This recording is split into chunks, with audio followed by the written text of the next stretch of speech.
Po, December 26 po. Boss, ito na po pala yung cage nyo na dalawang unit po na meron tiga-apat na pinto.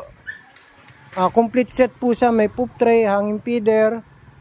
Tapos ang steel matting po niyan, heavy duty na po na 1/4 po yung kapal ng steel matting. Makapal na po. Ano po yan, pang matagalan na kulungan po yan kaysa mag-galvanize po kayo. Dito po naglagay kami ng mga extra po para kahit lumabas yung ulo nila, hindi sila magtutukaan. Ayan. Dinoble po namin. Tapos yung mga likod po nito, may mga college seat. Yun nga po, iniwasan natin lumabas yung ulo, magpang-abot. Ayan. Tapos may mga sabitan na rin po siya ng trapal. Ayan. Napaka-heavy duty na po yan, boss. Napaka-heavy duty na po yan. Pang-life po na yan. Basta alagaan nyo lang po sa pintura. Ayan, may mga poop tray na rin po para sa pupo nila. Ayan, boss, pwede na po siyang pick up. Ang price po nito, 11,800, apat na pinto. Pag 5 pinto po, 13,500.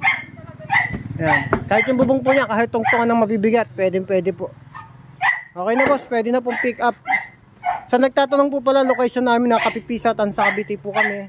PM lang po kayo or tawag po kayo. Nasa profile picture ko po yung contact number. O ito po, screenshot nyo po. Okay na po, Merry Christmas po.